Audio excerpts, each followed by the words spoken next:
Nick Johnson, professor of law at Fordham University School of Law, with us on the program tonight. And Professor, thank you so much for your time. Glad to be here. You had a couple of really interesting posts at the website libertylawsite.org talking about the Jason Whitlock and Bob Costas comments. And I think it's fair to say, generally speaking, you are less than impressed with the scholarship we've seen from these gentlemen this week. Well, it's not scholarship, and I guess that's sort of the unfortunate thing is that we have these conversations based on a kind of off-the-cuff remark, and people engage in them and then finish with them and think that we've done something serious or substantive when we really haven't. Yeah, absolutely. And so you talk in your post, Bob Costas's supply-side gun control fallacy. You say that balanced reflection requires just that balance, and Costas does not even attempt it. His critique advances the simplistic logic that no guns equals no gun crime, but fails to take into account that we can't have a world without guns. Well, yeah, that's right. So, regardless of where you are on sort of the constitutional issues, serious policymaking requires that you take into account all of the incentives and the barriers to whatever your ambition or goal is. And I think most people, including lots of people who are on the sort of, I guess, traditionally have been prohibitionist in their thinking about this, have recognized the fact that you can't just have a piece of language in a statute that suddenly says all guns are banned and expect them to disappear. And one of the things that I've been pursuing with colleagues on both sides of this issue is just trying to get people to recognize that we are an exceptionally armed society, and what that means, even for people who don't like guns, is that they really can't sort of seriously engage the argument that we just need to get rid of these things. I mean, it's sort of a schoolyard fantasy kind of approach to what really is a serious issue. Yeah, but we've seen a lot of schoolyard behavior this week, including Jason Whitlock's on Monday. You know, he said, look, I didn't really go far enough in my column. What I really wanted to say, what I really think is that the NRA is the new KKK, and that they want to arm young black men so that they will murder each other over drugs. And I think you and I actually came at this from like a very similar point of view. You say generally there's no need to respond to absurdities. You ignore them and they'll wither away.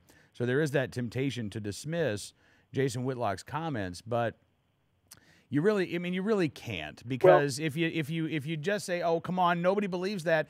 Look, this is how then all of a sudden it becomes, well, you're not defending that. Right. You know. Well, and also it's particularly problematic in the context of the gun debate, because there are already so many inaccuracies that are floated as sort of serious proposals or serious premises. The thing that I've got a post coming up on the site probably this evening or sometime tomorrow, that actually shows how on multiple fronts, on almost every one of the either explicit or implicit assumptions that he brings forward in that comment, that he's just wrong. So, for example, the lots of polling and just generic polling suggests that there's a broad swath of the black community that holds, well, first of all, lots of gun owners, but that hold views that are absolutely consistent with the right to keep and bear arms work that's been done by the NRA and other groups, and through the litigation that's occurred over the last couple of years.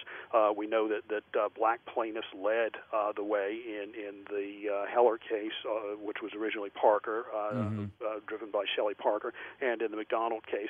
But the other thing that we see in the more textured polling is that when you ask more specific questions and look beyond just these national studies and go to concentrated communities, what you find is a very strong and long, robust kind of support that in the black community for individual firearms and gun ownership and armed self-defense.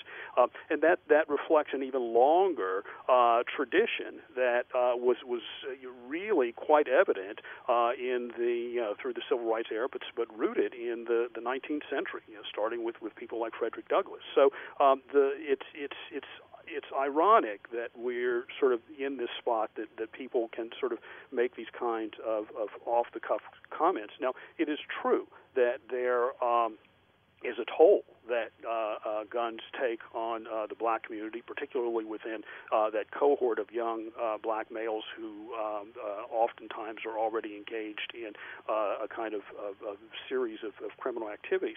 But the other thing that is true is that we see this in lots of different aspects of the conversation, that we gained substantial benefits from firearms, and that was basically the kind of argument that was at the base of, again, Shelley Parker's participation in litigation and Otis McDonald's. But it's not just them. If you look at the data, what we know is that there are millions of black gun owners who are responsible, who are engaging in the activity for a variety of reasons, not the least of which is legitimate self-defense.